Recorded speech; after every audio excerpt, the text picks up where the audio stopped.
시작하겠습니다. 반갑습니다, 여러분. 잘 지내셨어요? 네. 네, 추운 날씨에 건강들 잘 조심하시고, 오늘 13주차입니다. 12번째 강의고요. 행위원역과 죄 속에서의 인간이란 주제로 우리 같이 나누도록 하겠습니다. 자, 우리 같이 기도하고 시작하겠습니다. 하나님 아버지, 감사합니다. 저희에게 또 귀한 배움의 시간 허락하시고, 하나님의 말씀 앞에서 우리가 가진 모든 것들을 다시 한번 내려놓고 하나님 말씀에 귀를 기울이는 귀한 시간 되게 도와주옵소서. 이 시간 행위언약과 죄 속에서의 인간의 모습을 보면서 우리 자신의 모습과 인간의 처절함을 다시 한번 깨닫게 하여 주시고, 참으로 우리가 이것을 배우면서 지식적으로만 아는 것이 아니라 우리의 영혼의 가장 깊은 곳에서 하나님을 향한 갈망과 갈급함으로 우리가 채워갈 수 있도록 인도해 주시고, 하나님 불쌍히 여기셔서 우리에게 말씀 앞에 설 수 있는 그런 귀한 시간들을 허락하여 주시옵소서. 처음 시간입니다. 마치는 시간까지 함께 하시고, LMS로 듣는 우리 사랑하는 원우들에게도 얼굴은 비록 보지 못하지만 하나님의 말씀으로 우리가 하나 되게 도와주시고, 말씀을 통하여서 더 깊이 자신을 돌아보는 하나님 앞에 서는 귀한 시간 될 수 있도록 인도해 주옵소서. 주님께 모든 영광 올려드립니다. 감사드립니다. 예수님 이름으로 기도드립니다. 아멘. 네, 반갑습니다. 자, 오늘 말씀드린 대로 13주차 행위언약과 죄 속에서의 인간 같이 보도록 할게요. 자, 우리가 보지만 전체적인 교리 순서에서 지금 우리가 인간론을 하고 있는 중이죠. 자, 우리 저번 시간에 했던 거 잠깐 리뷰하고 시작하도록 할까요? 자, 1번 한번 읽어보겠습니다. 시작. 하나님께서 구원받은 백성에서 가장 간절히 바라시는 것은 하나님의 형상을 회복하는 것이다. 이제 요 구절의 뜻이 좀 마음이 와닿았으면 좋겠습니다. 자, 2번 읽어보겠습니다. 시작. 하나님 형상을 회복한 인간은 예수님 닮은 사람이 되는 것이며, 이는 영적으로 새로 태어나며 영적 지식의 학습이 가능해지고 매사에 시시비비가 분명하여 의롭게 되고 또한 거룩한 삶을 사는 특징을 가지게 된다. 그래서 하나님의 형상을 회복하는 가장 중요한 포인트는 주님을 닮는 것, 예수님을 닮는 사람이 되는 것이겠죠. 자, 3번 읽어보겠습니다. 시작. 모든 사람들은 육체와 영혼으로 구성된 인간이며 인간 그 자체가 하나님의 형상임을 반드시 새겨야 한다. 그럴 때 우리는 우리에게 맡겨주신 사람들 어떻게 섬겨야 할지 알게 된다. 그래서 영혼들과 교회를 어떻게 섬겨야 될지 알게 되죠. 자, 우리 오늘 이제 행위언약 죄 속에서의 인간 나눠드린 교환에 보면 크게 세 파트로 되어 있는데, 서론이 있고 행위 언약 속에 있는 인간 한 파트와 그리고 죄 속에서의 인간 한 파트를 보도록 하겠습니다. 먼저 우리 같이 서론을 보자면, 자, 우리 인간론 우리가 좀 표로 한번 정리를 해봤는데 기억나시죠? 우리가 개혁주의 관점에서 창조, 타락, 구속의 관점에서 인간을 성경은 처음 창조된 인간, 다음에 그러나 죄 속에서의 인간, 하지만 그 속에서도 은혜를 위한 구원을 위한 언약 속에 있는 인간으로 이렇게 보게 되고요. 우리가 저번에 인간의 구조적 성질을 배웠고, 하나님 형상으로서의 인간, 이것은 이제 처음 창조된 하나님께서 처음 원시 상태의 인간을 설명하는 것이고요.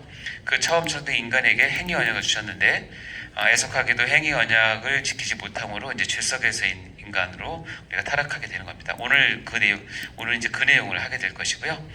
그리고 그 죄 속에서 인간이 어떻게 구원을 얻는가를 이제 언약 관점에서 속죄 언약 속에 있는 인간, 그 마지막에 은혜 언약 속에 인간, 이렇게 하면 이번 학기가 마치게 될 것 같습니다. 자, 순서에 보면 처음 창조된 인간이 이제 우리가 하나님 형상으로서의 고귀한, 존귀한 인간이라고 말씀드렸잖아요. 그리고 그 인간을 하나님께서 보호하시기 위한, 복주시기 위한 방법으로 행위 언약을 책정하셨는데, 이 행위 언약에 우리가 실패함으로 죄가 우리 가운데 들어오고, 그래서 이제 인간론의 가장 중요한 핵심인 죄가 우리 가운데 들어오게 되죠. 그래서 죄가 무엇인지를 이제 곧 알아야 되는데, 제가 이제 교리를 이렇게 쭉 하다 보면 이 파트, 요 죄에 대한 파트 할 때가 가장 힘들어요. 왜 힘드냐면 내용 자체가 죄이기 때문에 힘들기도 하는데, 모르겠어요. 사단이 죄에 대해서 드러나는 강의나 설교를 하는 것을 정말 싫어해요. 그래서 굉장히 많이 방해를 하고 강의를 하다 보면 그 시간에 가장 많이 빠져요. 일이 항상 생겨요. 예, 어떤 일이 생기고. 그래서 오늘 제가 여러분 혹시 시험 받을까봐 그래서 빵을 사온 거예요. 힘내시고 기운 내시라고. 근데 희한하게 이 죄에 대한 파트를 할 때 저도 힘들지만 힘든 것 같고 이게 영적인 것 같은데 뭐 우리 기도하면서 했으니까 자, 이 죄를 해결하는 이제 언약이 속죄 언약, 은혜 언약 이 순서대로 우리가 이제 가게 되는 겁니다. 자, 지금부터는 이제 인간을 언약적인 관점에서 바라보게 되는 눈을 가지게 될 건데 이제 여러분이 앞으로 배울 구원론이라든가 교회론 이런 것들의 기본적인 어떤 그 관점은 뭐냐면 이 언약에서 시작을 하거든요. 하나님께서 우리에게 말씀으로 언약을 맺으셨는데 그 언약을 통해서 성취되는 것이 뭐냐면 그리스도의 구원, 그렇죠? 그리고 우리가 받는 구원의 구원론, 그다음에 교회 이런 것들이 다 이 언약에서 출발을 하기 때문에 그렇죠. 자, 언약이 뭐냐? 여기 한번 읽어볼까요? 시작. 두 당사자가 서로를 위해 어떤 일을 하기로 합의하여 이루어진 협약이다. 구약에서 언약으로 번역된 히브리어 베리트는 끊는다는 어원을 가지는데 이는 계약을 맺을 때 짐승을 둘러 절단하여 엄숙한 의식을 행한 데서 유래된 말이다. 그래서 이 베리트란 말은 여러분 많이 들으셨을 거예요. 그래서 이 언약은 끊는다는 어원을 갖는데 이거에 대해 배경이 되는 말씀은 창세기 15장 17절 18절이에요. 여기 보면 해가 져서 어두울 때 연기나는 화로가 보이면 타는 횃불이 쪼갠 고기 사이로 지났어요. 우리가 실론에서 배웠지만 타는 횃불 자체가 하나님은 아니지만 하나님께서 횃불의 형상으로 현현해서 오셔가지고 내가 하나님임을 횃불 모양으로 이렇게 자신을 드러내신 거잖아요. 근데 쪼갠 고기 사이로 지났잖아요. 쪼갠 고기는 뭐냐면 아브라함이 이제 하나님께 언약 약속을 받고 네가 이제 복의 근원이 될 것이고 내 자손이 하늘의 별과 같이 바다와 모래와 같이 번성이 될 것이다라고 해서 아브라함이 믿었어요. 믿었는데도 아무도 아브라함이 좀 궁금했었나 봐요. 이게 어떻게 이루어지나 이제 그런 마음이 있었는지 모르겠는데 어쨌든 하나님께서 하루는 아브라함을 불러서 내가 준 그 약속을 어떻게 이룰 것인지에 대한 이제 언약을 세우는 이제 작업을 하는데 쪼갠 그 고기를 쪼개라고 얘기를 합니다. 그 쪼갠 그 배경은 근동 지방에서는 이제 국가와 국가, 부족과 부족 간에서 아주 무게 있는 약속을 할 때는 이런 행위를 한 거죠. 고기를 쪼개놓고 그 쪼개는 그 사이로 그 두 나라의 왕이나 족장이 손잡고 왔다 갔다 걸어갔다 오면 그 이제 조약을 맺은 걸로 여기는 거예요. 여러분 아시겠지만 고기를 쪼개면 뭐가 나오죠? 피가 나오면 땅이 흥건하게 피가 묻혀 있을 거 아니에요? 그 의미는 뭐냐면 이건 피를 맺은 언약이라는 뜻이에요. 그러니까 둘 중에 하나 어기면 뭐가 된다? 이 고기처럼 쪼개져서 피 흘리고 죽는다. 죽어도 싸다. 마땅하다는 것은 이제 강력한 이거 새끼 손가락 거는 언약이 아니라 이거는 생존을 거는 언약인데 지금 아브라함에게 내가 너에게 한 이 약속은 네가 이해하고 있는 가장 최고 등급의 계약 방식을 가지고 설명을 하시는 거예요. 그러니까 아브라함 입장에서는 와 이게 진짜구나 하고 느꼈을 거 아니에요. 요즘 같으면 여러분 어떻게 하면 그 나의 계약의 당사자가 어떻게 해주면 확실히 믿습니까? 그렇죠. 일단 인감 증명 띄워오고 그렇죠? 인감 띄워와서 그것을 계약서에 찍고 그것을 변호사 사무실 가서 어떻게 해요? 공증을 받으면 그건 이제 어떻게 해요? 빼도 박도 못하는 아주 확실한 계약이 되는 거죠. 만약에 성경이 지금 써있으면 그렇게 했을 거예요. 하나님 그 인간 갖고 와서. 근데 지금 이건 뭐냐면 내가 너와 언약을 맺는 가장 무게 있는 언약식을 거행하시는 거예요. 그래서 왜요? 그날에 여호와께서 아브라함과 더불어 뭐를 세워서 언약을 세웠다라고 얘기해요. 그래서 언약은 성경의 하나님의 뜻을 이해하는 가장 중요한 관점입니다. 그래서 우리가 성경도 구약, 신약 있잖아요. 그래서 구약은 올드 테스트먼트고 신약은 뉴 테스트먼트인데 이 테스트먼트에 해당하는 약자가 이 약자예요. 언약할 때 약자. 그래서 성경은 우리가 언약의 책이다라고 말을 해도 과언이 아닙니다. 언약의 책이다.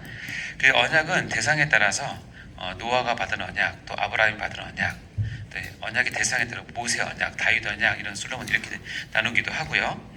오늘 우리처럼 어떻게 언약의 내용에 따라서 행위 언약, 속죄 언약 또는 구속 언약, 은혜 언약 이렇게 나누기도 합니다. 왜 하나님은 이 언약에 비중을 두시는가? 하나님은 하나님의 스스로를 드러냄에 있어서 언약으로 자신을 표현을 하세요. 그래서 민수기 23장 19절에는 이렇게 되어 있습니다. 같이 읽어볼까요? 시작. 하나님은 사람이 아니시니 거짓말을 하지 아니하시고 인생이 아니시니 후회가 없으시도다. 어찌 그 말씀하신 말을 행하지 않으시며 하신 말씀은 실행치 않으랴. 네, 여기 보면 하나님은 거짓말하지 않는다라고 얘기하시고 인생처럼 후회가 없다라고 얘기를 하세요. 그리고 말씀하신 말은 행하지 않으시며 하신 말씀 실행치 않으시다니까, 한번 뱉은 하나님의 언약은 반드시 뭐한다? 실행하시고 지키신다. 이게 하나님의 됨의 시작이라고 생각하시면 돼요. 옛날 성경에는 이거 개역 개정엔 거짓말을 하지 않으시고라고 되어 있는데, 개역 한글에는 옛날에는 시건치 않으시라고 했어요. 근데 이 말이 좀 더 확 다가와요. 시건이 뭐예요? 시건. 식언, 먹을식 말씀언이에요. 그러니까 자기가 한 말을 다시 주워 먹는 거를 시건이라고 얘기를 해요. 뭔지 알겠죠? 내가 말을 해놓고 내가 취소 내가 잘못했다 내가 바꿀래 뭐 이렇게 말 바꾸고 하는 거, 그 시건. 그러니까 하나님은 시건치 않으신대요. 한번 뱉으신 말은 하나님께서 다시 주워 담지 않으세요. 왜냐하면 하나님 완전하시고 전지전능하시기 때문에 뭐 시건하실 이유도 없지만 하나님의 마음 자체가 시건치 않으시는 신실하신 분이시기 때문에 그래요. 그러기 때문에 하나님의 언약은 곧 말씀이고, 우리가 거기 그 언약에는 우리의 모든 존재를 다 걸어도 조금도 흔들리거나 부족하거나 잘못되거나 그런 일이 없어요. 그래서 오히려 하나님을 잘 이해하는 사람들은 하나님의 언약을 붙잡고 신앙생활하는 것을 굉장히 중요하게 생각을 합니다. 하나님 말씀을 붙잡고, 하나님 이렇게 말씀하지 않으셨습니까? 하나님 저에게 이렇게 말씀하지 않으셨습니까? 이렇게 내가 하나님 설득하기도 하는 거긴 하지만 그게 참 신실한 기도인 것 같아요. 물론 이제 말씀을 자기 위주로 해석하면 안 되겠지만, 어쨌든 언약이라는 것은 이런 관점이 있는데, 그래서 인간을 언약 관점에서 본다는 것은 뭐냐면 성경이 인간을 어떻게 바라보는지에 대한 하나님의 분명한 뜻을 아는 거예요. 이건 변하지 않는 거예요. 아시겠죠? 자, 그 중에 첫 출발이 뭐냐면 행위 언약 속의 인간이에요. 인간은 행위 언약 속에서 하나님께서 보신다는 뜻이겠죠. 금방 표로 본 것처럼 처음 창조된 인간에게 주어진 것이 행위 언약이라고 얘기를 합니다. 행위 언약은 이제 언약 또 계약이라고 하면 반드시 첫 번째 봐야 될 게 뭐냐면 당사자예요. 모든 계약은 쌍방이 있는 거죠. 일방적으로 하지 않잖아요. 그러니까 쌍방이 있는데, 계약 당사자는 누구냐면 이거는 하나님과 인간이에요. 자, 그러면서 하나님은 우리가 이제 나중에 이제 알겠지만 삼위일체 하나님이세요. 이 인간은 누구예요? 인간은 교회 다니는 사람이에요? 아니면 하나님께 계시받은 사람이에요? 아니면 이 땅에 태어난 모든 사람이에요? 여기서 인간은 누굴까요? 계시받은 사람이다. 아니면 교회 다니는 사람이다. 최소한 신대원 다니는 사람이다. 여기서 인간은 모든 인간이에요. 행위 언약은 인간으로 태어난 모든 사람에게 공평하게 다 주어진 언약이에요. 이것은 그래서 나중에 이제 은혜 언약이나 이런 데 가면 대상이 하나님의 선택된 하나님의 예정 가운데 마음에 품으신 사람으로 한정되어 있지만, 행위 언약은 모든 인간에게 다 적용이 돼요. 그래서 이게 어떻게 보면 일반 은총의 영역을 잘 표현한 거라고 생각하시면 돼요. 이제 그걸 염두에 두시고 보셔야 돼요. 행위 언약은 우리 교회 다니는 사람만 하는 게 아니에요. 신자만 하는 게 아니에요. 조건이 뭔지 아세요? 너무 심플해요. 내가 하나님 창조주, 구원주, 너의 절대적인 주권자로서 너에게 준 그 계명을 지키면, 행하면, 한마디로 순종하면 내가 너에게 축복과 기쁨과 생명을 줄 것이야. 이것이 한 축이고, 행위원이 또 다른 축은 뭐냐면 내가 너에게 명한 그 계명, 너에게 준 율법, 그 말씀을 너희가 불순종하면, 안 지키면, 행하지 않으면 뭐다? 저주를 받게 되고 애통할 것이고 결국 죽는다. 이게 행위언약의 두 축이에요. 그러니까 행위언약 안에는 순종과 불순종 길이 있고, 축복과 저주의 길이 있고, 영생과 죽음의 길이 예비된 것이 행위언약이에요.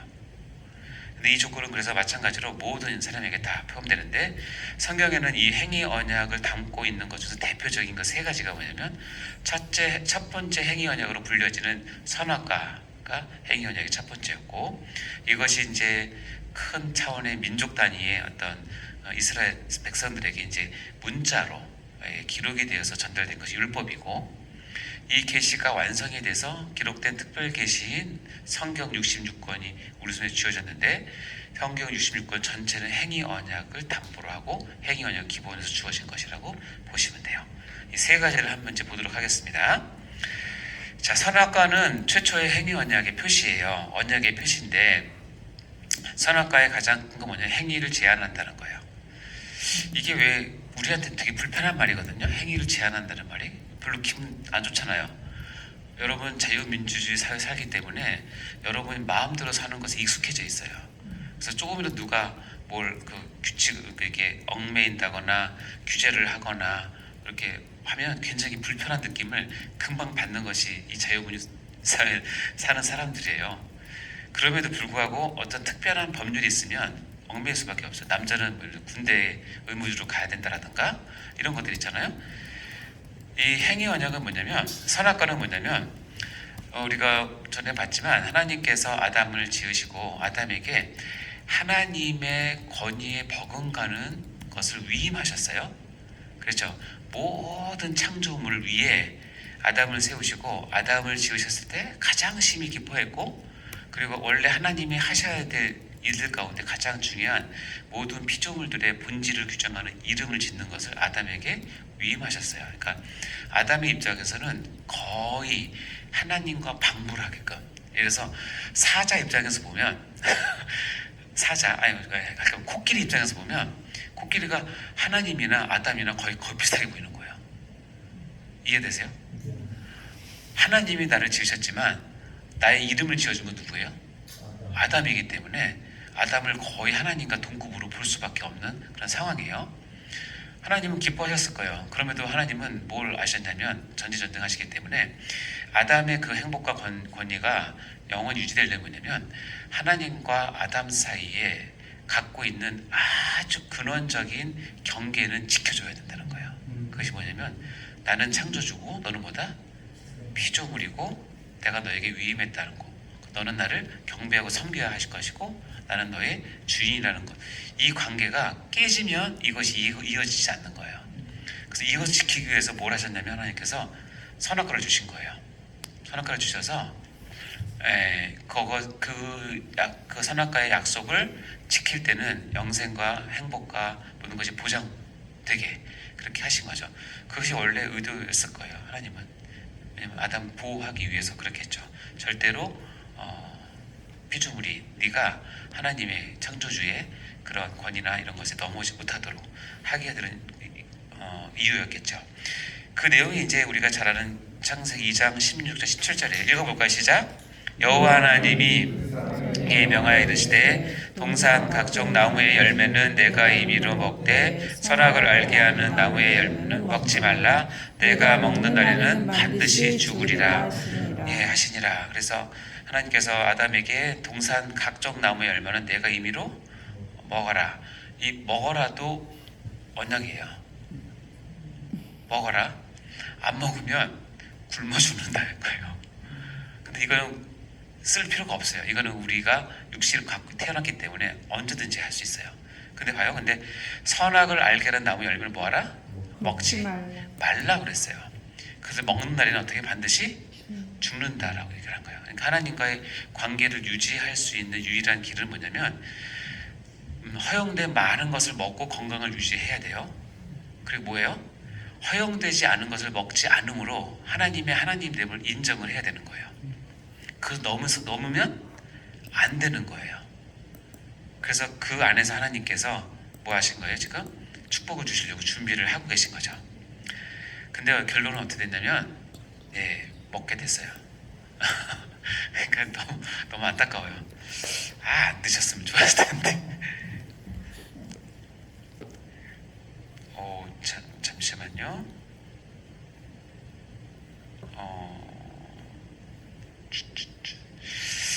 말씀이 내가 하나 넣은 게 있는데 왜 안 보이지?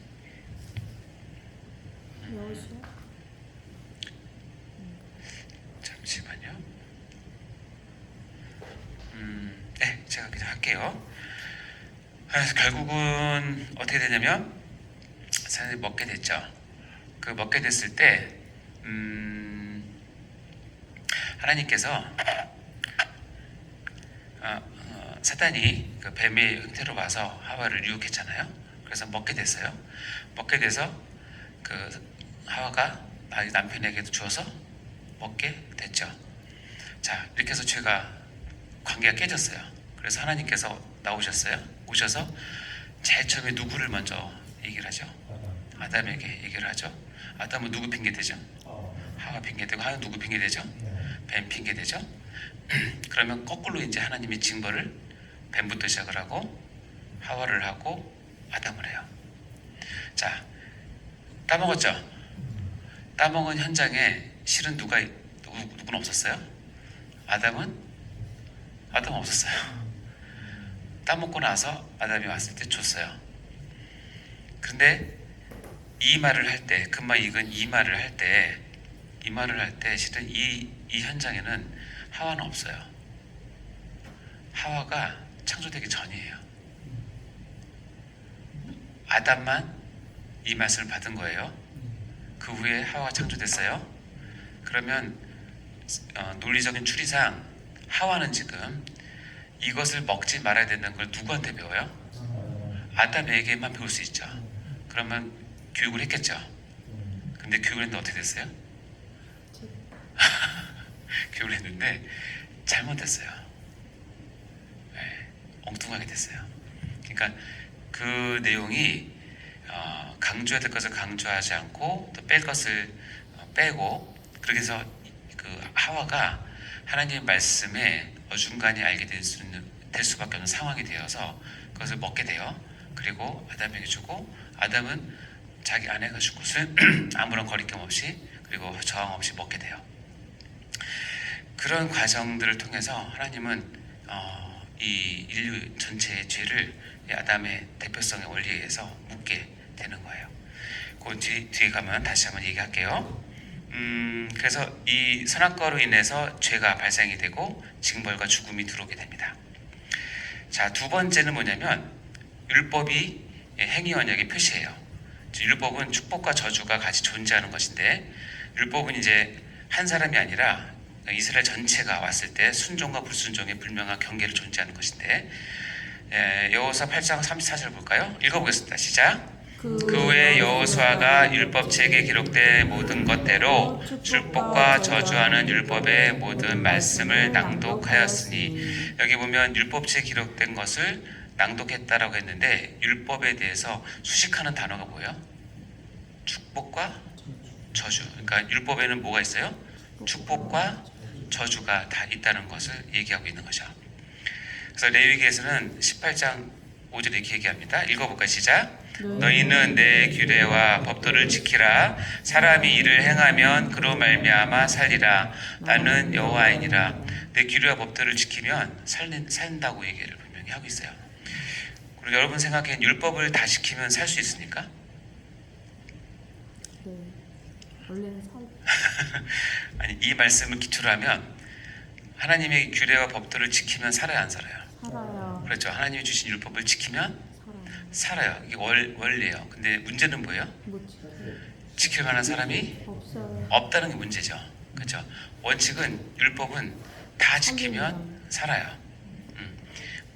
100%다 지키면 사는데, 문제는 하나라도 어기면, 하나도 어긴 것 때문에 나머지 다 지킨 것이 무효가 되기 때문에, 그렇기 때문에 못하는 거죠. 그래서 율법은 원래는 이것처럼 지키면 살 수 있는 길이 있는 거예요. 그러나 우리에게는 그런 능력이 없어서가 문제죠. 그래서 율법에 대해서 가장 정확히 나온 것이 뭐냐면 신명기 28장이에요. 그럼 신명기 28장은 총 68절로 되어 있어요. 예, 가시면 한번 잘 읽어보시면 큰 도움이 됩니다. 신명기 28장은 앞에 14절은 금방 얘기한 것처럼 율법을 잘 지키는 사람에게 주는 축복이고, 뒤에 나머지는 다 저주에 관계된 거예요. 그러니까 자, 28장 1절부터 3절을 볼까요? 시작. 내가 내 하나님 여호와의 말씀을 삼가 듣고 내가 오늘 내게 명하는 그의 모든 명령을 지켜 행하며 내 하나님 여호와께서 너를 세계 모든 민족 위에 뛰어나게 하실 것이라. 내가 내 하나님 여호와의 말씀을 청종하면 이 모든 복이 내게 임하며 내게 이르르니 성읍에서도 복을 받고 들에서도 복을 받을 것이며. 이거는 하나님의 율법을 행위 언약으로서 삼가 듣고 지켜 행하면 모든 복이 받는다는 거예요. 성읍에서도 받고 들에서도 받고 떡반죽 그릇이 받고. 쭉 보면 어떤 내용도 있냐면 여호와의 이름이 너희 가운데 이야기되어지는 것을 이방인들이 보고 너희를 중귀히 여긴다라고 하는 거예요. 무슨 얘기냐면 저 전도사님이세요? 전도사님이라는 것만 가지고도 여러분은 존귀한 존재가 되는 축복을 받는 거예요. 그러니까 이렇게 뭐예요? 하나님 말씀을 지켜 행하면, 청종하면 이런 복을 받는다는 거예요. 근데 그 비율로 15절부터 이제 쭉 시작해서 68절까지는 이제 반대가 나오는데, 여기 보면 순종하지 아니하여 그의 모든 명령과 규례를 지키지 아니하면 계속 나옵니다. 모든 저주가 내게 임하며 내게 이를 것이니 내가 성읍에서도 저주를 받고 들에서도 저주를 받을 것이고 내 광주리와 떡반죽 그릇이 저주를 받을 것이다 라고 하면서 하나님의 말씀, 계명, 특히 율법을 순종하지 아니할 때, 지키지 아니할 때 받을 저주를 쭉 나열을 합니다. 아주 적나라하게 나열합니다. 모든 질병을 다 걸릴 것이고, 그것도 있어요. 네가 포도원을 갖고 왔는데 그 포도 열매 다른 사람이 먹을 거야. 네가 사랑하는 사람과 약혼했는데 다른 사람이 그 여자랑 잘 거야. 네가 사는 곳이 이방인에 의해서 성이 포위될 건데 너는 그 성 안에서 네가 낳은 자녀 삼아 먹을 거야. 생각만 해도 끔찍하죠. 근데 재밌는 건 거기에 나오는 모든 저주가 이스라엘 역사상에서 다 실현이 돼요. 이유는 뭐냐면 하나님의 말씀을 불순종했기 때문에. 그러니까 이게 행위 언약은 하나님께서 분명히 말씀한, 물론 1차적으로 이스라엘이지만 이거는 일반 은총에도 해당이 돼서 모든 사람들에게 다 동일하게 적용되는 말씀이라고 보시면 돼요. 그래서 참 보면 창세기 28장 1절부터 16절에 보면 축복은 14절이고 저주는 몇 절이에요? 54절이에요. 자, 여러분이 게임을 했는데 14대 54예요. 누가 이겼어요? 누가 이긴 거예요, 이거 지금? 그러니까 이 숫자를 내가 정리를 보니까 꼭 저 같은, 저는 하나님께 축복받을 일 하나를 하면 한 4개 정도의 저주받을 일을 하는 연약한 사람이에요. 이게 인간의 모습이라고 생각하시면 돼요. 하나님 보시기에는 너무나 정확하게 표현한 거죠. 그래서 하나님께서 신명기 28장을 통해서 이 행위 언약을 우리에게 주시면서 어떤 마음을 가지셨는지 우리가 알 수 있도록 겸손하셔야 됩니다. 그래서 신명기 28장을 읽어보라고 하면 많은 사람들이 그렇게 얘기합니다. 이거는 모세가 이스라엘한테 얘기한 거 아니냐, 이스라엘 백성에게 얘기한 거 아니냐. 하지만 놀랍게도 29장에 가면 이런 얘기가 있어요. 읽어볼까요? 내가 이 언약과 맹세를 너희에게만 세우는 것이 아니라 오늘 우리 하나님 여호와 앞에서 우리와 함께 여기에 서 있는 자와 오늘 우리와 함께 여기 있지 아니한 자에게. 이 내용은 1차적으로는 모세가 이스라엘 백성 앞에서 했어요. 그래서 그 모세 이야기를 듣는 1차적인 그 청중들, 이스라엘 백성들에게 당연히 해당이 되는 것이고, 근데 또 하나는 뭐예요? 오늘 우리와 함께 여기 있지 아니하는 자에게도 이것은 뭐한다? 해당이 된다. 오늘 모세와 함께 있지 아니한 자 중에서 저와 여러분 좀 속하는 거예요. 그러니까는 이거는 옛날 얘기가 아니라 지금 우리도 동일하게 뭐예요? 생각하고 적용되는 말씀이라는 거죠. 그렇죠? 그래서 따라서 율법에 대한 오해가 있는데 뭐냐면 이거는 옛날에 해서 예수님 오시고 난 다음에 다 폐기됐다라고 생각하는 것은 큰 오해, 성경을 잘못 오해한 거예요. 제가 학생 때만 해도 이렇게 오해하는 친구들 굉장히 많았어요. 율법에 대해서 알레르기를 일으키는 율법은 정말 싫은 거고 율법은 전혀 하면 안 되고 율법은 정말 요즘 말로 꼰대고 그러니까 율법은 절대 안 되고 복음만이 자유만이 공짜 뭐 이런 거 다 절대 그렇지 않아요. 여러분 율법 자체는 축복과 저주가 있는 것이기 때문에 좋고 나쁘고의 가치가 있는 것이 아니라 축복과 저주는 결국 누가 결정하냐면 우리가 결정하는 거야. 당사자가. 자, 그러면 율법을 폐기해야 되겠어요? 완성해야 되겠어요? 그렇죠? 우리가 버린다면 율법주의를 버려야겠어요? 율법을 버려야 되겠어요? 똑같죠. 우리 아들이 우리 딸이 밖에서 놀다가 온통 흙을 잔뜩 묻히고 왔어요. 진흙을. 그리고 와서 집에서 잘 씻게요. 목욕탕에서 물에다가. 그러면서 어떻게 하면 물만 버려야지 애기까지 버리면 돼요? 안 돼요? 안 되죠. 깨끗이 닦아서 물만 버려야지 애까지 버리면 안 되죠. 똑같은 거예요. 율법주의나 이런 것들은 율법이 자체를 버리는 거예요. 절대 안 되고 어떻게 해요? 완성. 그리고 우리는 율법은 하나님 말씀으로 받아야 되는 거예요. 자, 그러면 이 한 구절을 읽고 이제 읽으시면 아실 텐데요. 주님의 율법에 대한 말씀이에요. 마태복음 5장 시작. 내가 율법이나 선지를 폐하러 온 줄로 생각하지 말라. 폐하러 온 것이 아니로 완전하게 하려 함이라. 진실로 너에게 이르노니 천지가 없어지기 전에는 율법의 1.1획도 결코 없어지지 아니하려고 다 이루리라. 분명히 말씀하죠. 완전하게 하는 것이고 율법의 1.1획도 절대로 허투루 땅에 떨어지지 않고 다 이루시겠다는 것이 율법에 대한 하나님의 주님의 마음이세요. 이제 잠시 쉬고 2교시 보도록 하겠습니다.